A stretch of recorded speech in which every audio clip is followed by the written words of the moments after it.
कृष्ण की धरती कहे जाने वाले वृंदावन धाम अपने आप में बड़ा ही सुंदर है। यहाँ पर कई प्रकार के रहस्य छिपे हुए हैं। इन रहस्यों के बारे में जानकर आप भी काफी हैरान हो जाएंगे। आज भी वृंदावन में श्री कृष्ण की छवि देखने को मिलती है। कृष्ण के भक्त बड़ी संख्या में हर रोज वृंदावन आते हैं। वृंदावन का इतिहास जानकर आप भी काफी प्रभावित होंगे, क्योंकि यहाँ पर श्री कृष्ण का बचपन बीता है और श्री कृष्ण से जुड़ी तमाम यादें यहाँ आज भी लोग संजोए हुए हैं। जब नन्हे कान्हा अपने बचपन में वृंदावन गोकुल की गलियों में बांसुरी बजाया करते थे और उसकी मधुर धुन सुनकर आसपास की गोपियां व माता राधा दौड़ी दौड़ी चली आती थी। इसी कारण निधिवन आज भी श्री कृष्ण के भक्तों के बीच लोकप्रिय है। स्वागत है आप सभी का हमारे YouTube चैनल फनियापा टीवी में। मैं आपके साथ मानसी रावत। आज हम आपको वृंदावन के निधिवन के बारे में बताएंगे, जहाँ पर आज भी श्री कृष्ण गोपियां संग रासलीला करने आते हैं और रासलीला करने के बाद वहीं सोते हैं। सूरज निकलने से पहले वे चले जाते हैं, लेकिन कोई भी उन्हें देख नहीं पाता है। जिन लोगों ने भी यह रासलीला देखी है वो या तो पागल हो गए या फिर उनकी मौत हो गई। यही कारण है कि सुबह खुलने वाले निधिवन को शाम की आरती के बाद बंद कर दिया जाता है। इसके बाद यहाँ कोई नहीं रहता। दिन में निधिवन में कोलाहट करने वाले पशु पक्षी भी संध्या होते ही वन को छोड़कर चले जाते हैं।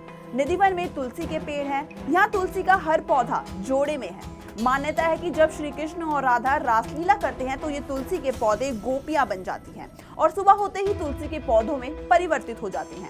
यहाँ लगे वृक्षों की शाखाएं ऊपर की ओर नहीं बल्कि नीचे की ओर बढ़ती है। ये पेड़ ऐसे फैले हैं कि रास्ता बनाने के लिए इन पेड़ों को डंडे से हटाना पड़ता है। साथ ही निधिवन में एक महल है जिसका नाम है रंग महल, जिसके बारे में मान्यता है कि रोज रात यहाँ पर राधा और कृष्ण रास रचाते हैं। रंग महल में राधा और श्री कृष्ण के लिए रखे गए चंदन की पलंग को शाम 7 बजे से पहले सजा दिया जाता है। पलंग के बगल में एक लोटा पानी, राधा जी के श्रृंगार का सामान और दातुन संग पान रख दिया जाता है। रंग महल के पट सुबह 5 बजे खुलते हैं। उस समय बिस्तर अस्त व्यस्त, लोटे का पानी खाली, दातुन कूची हुई और पान खाया हुआ मिलता है। रंग महल में भक्त केवल श्रृंगार का सामान ही चढ़ाते हैं और प्रसाद स्वरूप उन्हें भी श्रृंगार का सामान ही मिलता है। वहीं निधिवन के समीप बने घरों में वन की तरफ खिड़कियां नहीं हैं। स्थानीय लोगों का मानना है कि शाम के बाद कोई इस वन की तरफ नहीं देखता। जिन लोगों ने देखने का प्रयास किया ये अंधे हो गए या फिर पागल हो गए।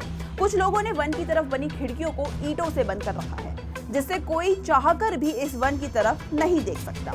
वृंदावन में ऐसे कई बुजुर्ग हैं जो इस वन से जुड़ी कई रहस्यमय कहानियां बताते हैं।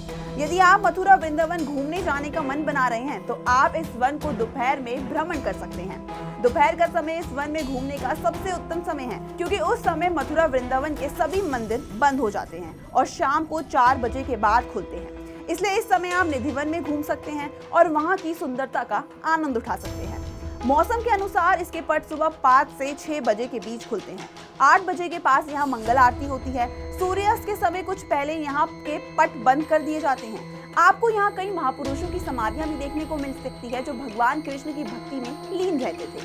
पेड़ पौधों के बीच इनकी समाधियां बनी हुई हैं। इसी के साथ साथ आप इस वन के आसपास अन्य मंदिरों में अवश्य घूम कर आएंगे।